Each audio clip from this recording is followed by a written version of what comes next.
मित्रों, आज हम आपको दिखाने जा रहे हैं भारतीय इतिहास से जुड़ी टॉप 7 प्रेम कहानियाँ। जी हाँ दोस्तों, अगर आप भी जानना चाहते हैं इन ऐतिहासिक प्रेम कहानियों के बारे में तो इस वीडियो को पूरा जरूर देखें। मित्रों, यह प्रेमी लोग जीते जी तो एक दूसरे के नहीं हो सके, लेकिन फिर भी इनका प्यार इतिहास के पन्नों में आज भी अमर है। ढोला मारू की प्रेम कहानी। मित्रों, आपने केसरिया बालम पधारोनी मारे देश गीत तो सुना ही होगा। राजस्थान में हर व्हीकल या वाहन के पीछे लिखा होता है कि केसरिया बालम पधारोनी मारे देश। मित्रों, जानकारी के लिए बता दूं कि यह गीत ढोला की याद में मारू ने लिखा था। वह इस गीत के माध्यम से वह ढोला को पुंगल आने को कह रही है। मारू कह रही है कि केसरिया बालम अब तो पधारो पुंगल देश। राजस्थान में सबसे चर्चित प्रेम कहानियों में से एक है ढोला मारू की प्रेम कहानी, जिसे आज भी प्रेम के प्रतीक के रूप में सुनाया जाता है। कहानी कुछ यूँ है कि नरवर का एक राजा था जिसका नाम नल था। उसके बेटे का नाम साला कुमार था, जिसे इतिहास में ढोला के नाम से जाना जाता है। मित्रों, इस प्रेम गाथा की लोकप्रियता का अंदाज इसी बात से लगाया जा सकता है कि 8वीं सदी की इस घटना का नायक ढोला राजस्थान में आज भी एक प्रेमी नायक के रूप में स्मरण किया जाता है। प्रत्येक पति पत्नी की सुंदर जोड़ी को ढोला मारू की उपमा दी जाती है। पहले राजस्थान में शादियां बचपन में ही कर दी जाती थी। ढोला का विवाह 3 वर्ष की आयु में जांगल देश के पुंगल नामक ठिकाने के स्वामी पवार राजा पिंगले की पुत्री मारवाणी के साथ हुआ था, जिसे इतिहास में मारू के नाम से भी जाना जाता है। इस वक्त मारवाणी की आयु 1.5 वर्ष की थी।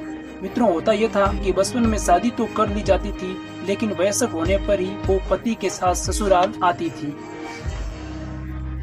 बाजीराव और मस्तानी। बाजीराव मस्तानी की प्रेम कहानी कौन नहीं जानता है। आज भी जब मराठा साम्राज्य के बारे में चर्चा की जाती है, बाजीराव के शौर्य व वीरता की बात की जाती है, तब उनके मस्तानी के प्रेम का जिक्र अवश्य किया जाता है। मित्रों, इनका मिलन भी नियति के कालखंड में पहले से ही लिखा हुआ था। मस्तानी व बाजीराव की लव स्टोरी के बारे में कई सीरियल्स व मूवीज भी बन चुकी हैं। जब बाजीराव उत्तर में सैन्य अभियान कर रहे थे, उसी समय मस्तानी व बाजीराव की मुलाकात होती है। मित्रों, होता यह है कि एक बार छत्रसाल यानी बुंदेलखंड पर मुगलों ने आक्रमण कर दिया। तब छत्रसाल मस्तानी के द्वारा बाजीराव के पास मदद के लिए संदेश भेजा है। यहाँ पर बाजीराव और मस्तानी की पहली मुलाकात होती है। उस समय बाजीराव मध्य प्रदेश के बुंदेलखंड प्रांत में थे। बाजीराव की मदद से छत्रसाल मुगलों को हरा देते हैं। मस्तानी बाजीराव की युद्ध कौशल को देख बहुत प्रभावित होती हैं। छत्रसाल बाजीराव को इनाम के तौर पर अपनी बेटी मस्तानी व अपने राज्य के कुछ हिस्से देते हैं। बाजीराव मस्तानी की सुंदरता व निडरता को देख प्रभावित होते हैं और उसे अपना दिल दे बैठते हैं, जिसके बाद बाजीराव उनसे शादी कर अपनी दूसरी पत्नी बना लेते हैं।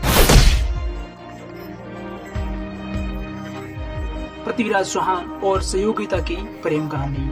पृथ्वीराज चौहान का नाम भारत के महावीरों में शामिल है। उनकी वीर गाथाएं आज भी राजस्थान के कण कण और गलियारों में पूजती हैं। मित्रों, पृथ्वीराज चौहान एक वीर योद्धा थे, मगर यह बहुत कम लोग जानते हैं कि वे प्रेमी भी थे। उनकी प्रेम कहानी के सरसे राजस्थान के लोक कथाओं और किताबों में देखने को मिलती हैं। एक बार राजा जयचंद के दरबार में नामी चित्रकार आया हुआ था। वह चित्रकार अपने साथ कई राजाओं और रानियों की तस्वीरें लेकर आया था। उन्हीं चित्रों में एक चित्र पृथ्वीराज चौहान का भी था। यह तस्वीर देखकर सहयोगिता अपना दिल हार बैठी। उसके बाद जब उस चित्रकार ने सहयोगिता का चित्र पृथ्वीराज चौहान को दिखलाया तो उन्हें भी सहयोगिता से प्यार हो गया। इस प्रकार एक तस्वीर देखकर दोनों एक दूसरे को दिल दे बैठे। परंतु मित्रों, इनका मिलन इतना सरल नहीं था। कई कठिनाइयां आने के पश्चात इनका मिलन होता है। बाज बहादुर और रूपमती की प्रेम कहानी। मित्रों, यह कहानी मांडू नगर के राजा बाज बहादुर और रानी रूपमती की है। इस प्रेमी जोड़ों का नाम मांडू के इतिहास में बड़े ही गर्व के साथ लिया जाता है। मित्रों, यह प्रेम कहानी किसी फिल्म से कम नहीं है। इस कहानी में युद्ध, प्रेम, संगीत, वीरता जैसे सभी भाव मौजूद हैं। एक दिन मालवा के महाराजा बाज बहादुर अपने काफिले के साथ रूपमती के गांव से गुजर रहे थे। इस दौरान रूपमती गाना गा रही थी। रूपमती के स्वर उनके कानों में पड़ते ही वो रुक गए। जिधर से रूपमती की आवाज आ रही थी उसी तरफ बढ़ते चले गए। जब बाज बहादुर की नजर रूपमती पर पड़ी तो उसे देखते ही रह गई। बाज बहादुर पहली ही नजर में रूपमती से दिल हार बैठे। राजा बाज बहादुर ने रूपमती के सामने अपने इश्क का इजहार किया और दोनों एक दूसरे के हो गए। दोनों एक दूसरे से इतना प्यार करते थे कि बिन बोले ही वे उनके दिलों की बात समझ लेते थे।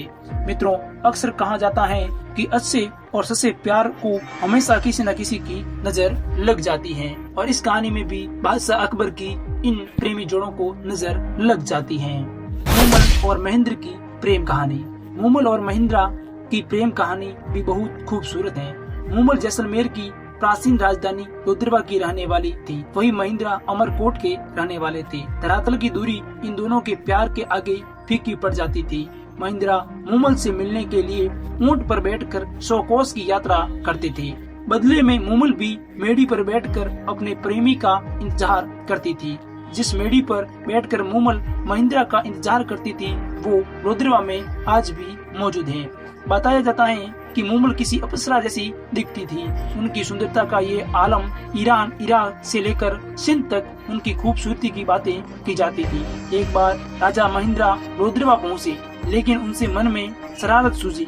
ऐसे में उन्होंने मूमल के पास संदेश भिजवाया कि महेंद्रा को सांप ने डस लिया है। मूमल ने जैसे ही इस बात को सुना तो वो गिरी और वहीं प्राण त्याग दिए। मित्रों, इनकी मृत्यु के बारे में कई किंवदंतियां हैं। हीर रांझा की प्रेम कहानी। हीर रांझा की कहानी दुनिया को ये बतलाती है कि इंसान के लिए प्यार से बड़ी दौलत और कुछ नहीं है। प्यार की पहचान हो जाए तो कोई बादशाह अपना तख्त छोड़कर सन्यासी बन सकता है। तख्त हजारे गांव के एक संपन्न परिवार का लड़का था रांझा। अपने माँ बाप का लाडला था।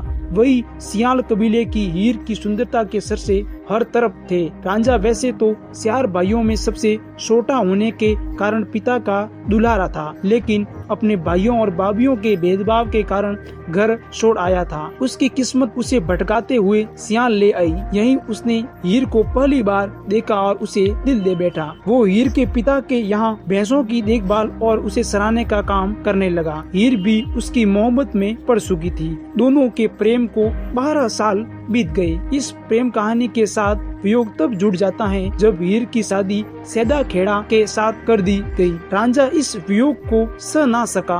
गोरखनाथ से दीक्षा लेकर सन्यासी बन गया। वो हीर के वियोग में भटकता रहा और एक दिन किस्मत उसे हीर के ससुराल तक ले गई। यही हीर को जहर दे दिया गया तथा रांझा ने भी उसके वियोग में मौत को गले लगा दिया। लैला मजनू की प्रेम कहानी। यह उस दौर की कहानी है जब प्रेम करना गुनाह माना जाता था। अरबपति शाह आमरी के बेटे केस, जिसे इतिहास में मजनू के नाम से जाना जाता है, उसकी किस्मत में यह प्रेम रोग हाथ की लकीरों में लिखा हुआ था।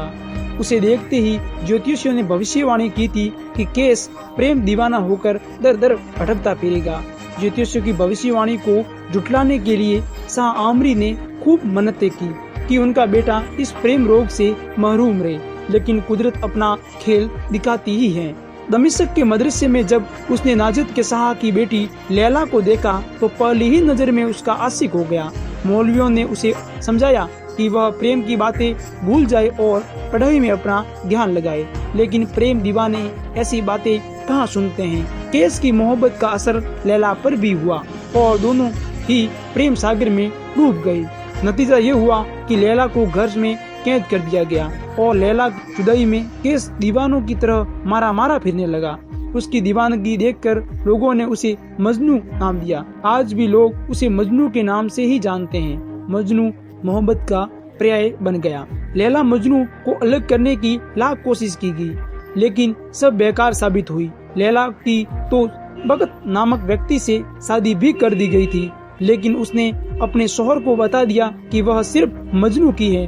मजनू के अलावा उसे कोई नहीं छू सकता। भगत ने उसे तलाक दे दिया और मजनू के प्यार में पागल लैला जंगलों में मजनू मजनू पुकारने लगी। जब मजनू उसे मिला तो दोनों प्रेम पास में बंध गए। लैला की माँ ने उसे अलग किया और घर ले आई। मजनू के गम में लैला ने दम तोड़ दिया। लैला की मौत की खबर सुनकर मजनू भी सर बसा। तो मित्रों, ये थी भारतीय इतिहास की टॉप 7 प्रेम कहानियाँ। यदि मित्रों इन प्रेम कहानियों को आप संपूर्ण जानना चाहते हैं तो लिंक दिया गया है, वहाँ पे जाकर आप इनको पूरे वीडियो भी देख सकते हैं।